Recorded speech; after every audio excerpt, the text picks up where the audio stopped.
ఈరోజు జాగృతి వ్యవస్థాపక అధ్యక్షురాలు కవితక్క గారి జన్మదినాన్ని పురస్కరించుకొని మరి కరీంనగర్లో చాలా అంగరంగ వైభవంగా అట్టాసంగా వారి యొక్క జన్మదిన వేడుకలను జరుపుకోవడం జరుగుతోంది.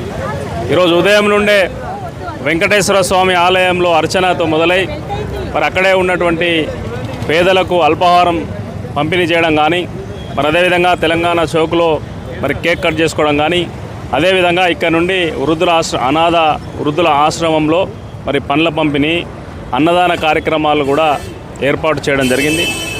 కవితక్క ఈ రాష్ట్రానికి నాయకత్వం వహించే విధంగా, ఎందుకంటే మొన్ననే మనం చూసినాం ఖమ్మం జిల్లా వెలుగుమట్ల రాజకీయ పార్టీలన్నీ కూడా పోయి ఒక రాజకీయ క్రీడను అక్కడ ప్రదర్శించేటువంటి పని, ఫోటోలకు ఫోజులు ఇచ్చేటువంటి పని, మరి అక్కడ ప్రజా సమస్యలు ఒకవైపు అయితే వీళ్ళ హడాబుడి ఒకవైపు, అక్కడ ఇండ్లు కూల్చివేసి ప్రభుత్వం నిరంకుశంగా అక్కడ వ్యవహరిస్తే ప్రభుత్వాన్ని ప్రశ్నించాల్సినటువంటి ప్రతిపక్షాలు కేవలం ఫోటోలకు మాత్రమే ఫోజులు ఇచ్చిపోవడం జరిగింది. కానీ కవితక్క వెలుగుమట్లలో అడుగుపెట్టినప్పటి నుండి మొదలు పెడితే, ఖమ్మం జిల్లాలో అడుగుపెట్టినప్పటి నుండి మొదలు పెడితే ఉద్యమాన్ని రాజేస్తూ మరి అక్కడ ప్రజల్ని మమేకం చేస్తూ, ప్రజల్ని చైతన్యం చేస్తూ ఒక పెద్ద ఎత్తున ధర్నా కార్యక్రమం చేసి దీక్షకు దిగితే ప్రభుత్వమే దిగివచ్చి అక్కడ పేదలకు న్యాయం చేసేటువంటి పని, అక్కడ పట్టాలు పంపిణీ చేసేటువంటి పని చేసే విధంగా వాళ్ళందరూ కూడా టోకన్లు ఇవ్వడం జరిగింది.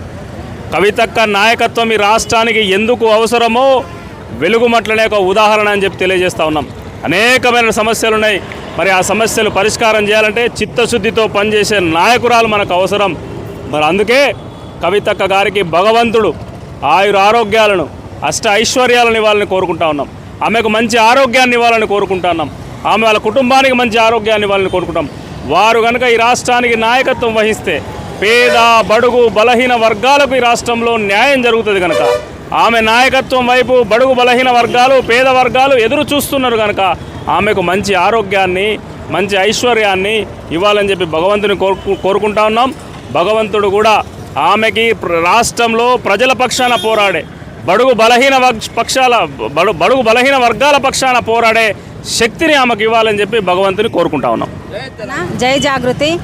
ఈరోజు కవితక్క గారి జన్మదిన వేడుకలు ఘనంగా జరుపుకోవడం జరుగుతుంది. అక్కగారు నిండు నూరేళ్ళు ఆయురారుగా అష్ట ఐశ్వర్యాలతో ఉండాలని చెప్పేసి కోరుకుంటున్నాం. అక్క నాయకత్వాన్ని మేము అందరం కోరుకుంటున్నాము. ముందు అక్క ఆరోగ్యంగా ఉండి ఇంకా ఎంతో నాయకత్వం వీళ్ళు చాటుకోవాలని చెప్పేసి మేము మహిళలందరి తరఫున ఈరోజు కరీంనగర్లో ఉదయం నుంచి చాలా ప్రోగ్రామ్స్ చేస్తున్నామండి. అక్క ఆరోగ్యంగా ఉండాలని చెప్పేసి కోరుతూ జై జాగృతి, జై తెలంగాణ.